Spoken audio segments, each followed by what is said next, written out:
What's up, family? How you guys doing today? Today we'll be doing an unboxing and a first look on the Cooler Master HAF XB EVO. Let's get to it.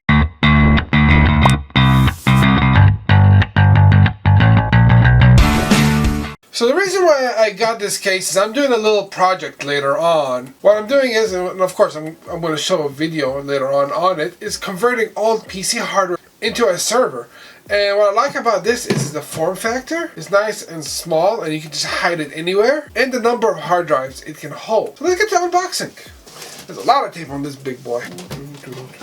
A little tip on taking out anything that is big from a box. Don't try to pick it up from inside. Just flip the box over, just like this. Flip this over, open this up, wrap, put it on its side, put it down, and use the handles, and it just comes right out. Here we got the case here, and the styrofoam protectiveness. I really don't like the styrofoam. It's very brittle, and it only protects once. Once it gets hit, it shatters. And then you lose all the protectiveness from it, and while it's shipping, it might get damaged again. I prefer the foam ones because it takes more of a beating. Alright, this comes off. Gotta shoot the J. So we have a user manual for a case.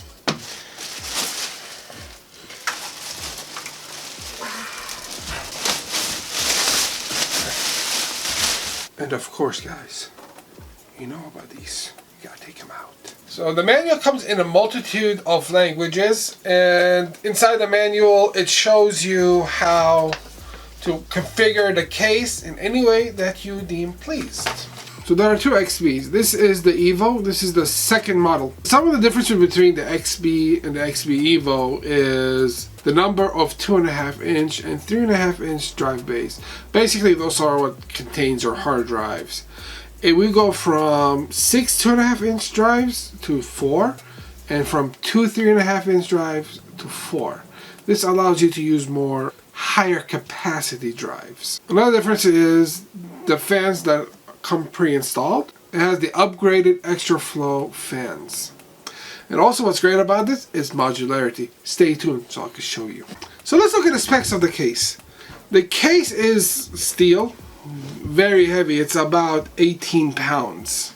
The dimensions of the case is 17.4 inches by 3 inches by 16.7 inches. It's a big boy.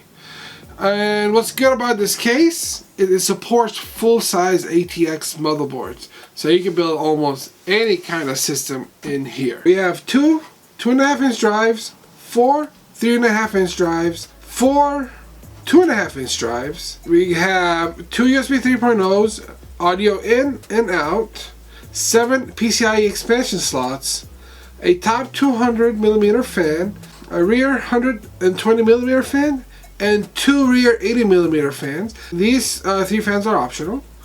We have in the front 2 120mm extra flow fans, and they're very quiet. They're only 17 decibels. Or you could upgrade them to 140mm fan. So what this tells me is you could slap in anywhere from a single 120mm rad all the way up to a 280mm rad with your water cooling. The power supply is a standard ATX power supply, and the maximum graphic card that you could fit in here is 13.1 inches. So you can fit those pretty big graphic cards, pretty hefty sized ones. And the biggest size CPU cooler you can put in here, the height shouldn't go 7.1 inches.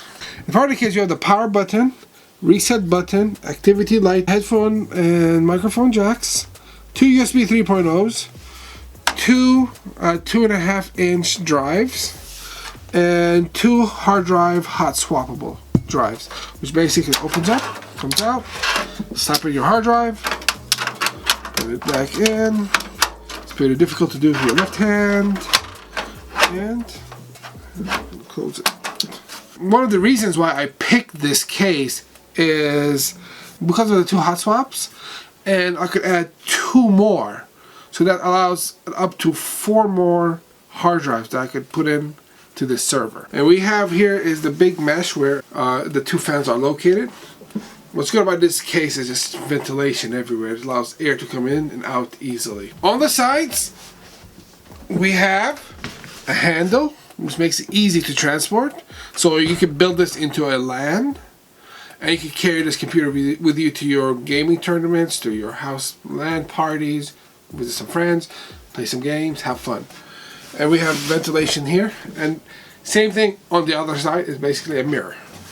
On the top, we have more mesh, and we can have an optional 200mm fan installed up here. And for you guys who like to mod your computers, do modifications to it and make it look all fancy and whatnot, you can remove all the rivets here, pop the mesh out, and put a nice piece of plexiglass so you can see all the hardware inside of it. So in the back, we have where the motherboard I/O will be, 7 PCIe expansion slots, external water hose for water cooling. We have the power supply over here, and 2 80mm fans. And over here, we have an optional 120mm fan we could install. It's good about the power supply, and every case should have this.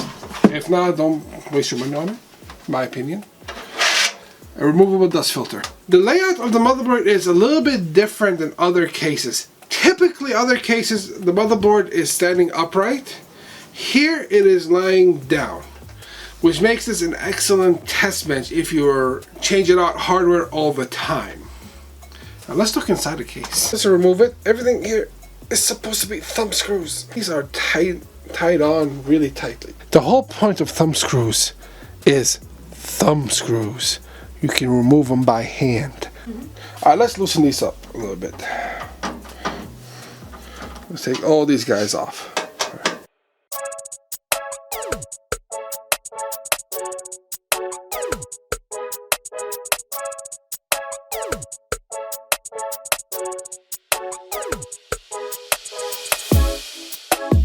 Let's open this boy up. The top comes off. Remember that modularity I was talking about? Well, let's explore that right now. The sides come off. Oh, what do we have here? If it comes up. Okay. We have a box of goodies. Let's see what's in here. So we have all our hard drive attachments to install the hard drives. I like this little touch here where they add zip ties for cable management, a speaker case, and all your risers and screws you need to install everything in the case. And we have here a small adapter if you need another 2.5-inch drive to be installed in the case. Let's start with the motherboard tray. You can take these off with the thumb screws that are not thumbable. Let me go ahead and break open all the screws. Remember that modularity I was talking about earlier? Well, the motherboard tray is removable, which makes installing your hardware in here so much easier. And it comes right out. So here are where we put our hard drives. We can fit 2 3.5-inch drives there. Next we are taking out the power supply bracket that holds the power supply. Here's the PCB board for the hot swap drives. This is what powers it and the connectors that go into it. Here is where the power supply sits. Over here we have all our connectors for the USB, for the audio, and your front connectors for the power switch, the reset switch, and all your activity lights. Here are the 2 fans, and they can be connected either by Molex or 3-pin fan headers on your motherboard. So far, I think this is an incredible case to build my next build in. I like the modularity of it. It's super easy to dismantle. I could build my parts outside, test it before even putting it in, which is a great thing. I don't know if you ever built a PC, put everything together, you press the power button, and it doesn't work. And then you have to take everything out. Well, some of the things I dislike about this case, it's lack of dust filters. Yes, there is one where the power supply is, but there isn't in the front of the case where we have our intake, which means this case will get very dirty. Guys, don't forget to stay tuned to watch the series where we turn old forgotten hardware into a server. That should be very fun. If you guys enjoyed this video, don't forget to subscribe and like it and hit the bell so you can watch my future videos. If you have any suggestions, comments, don't hesitate and put it in the comment box below. And I'll see you guys next time. Peace!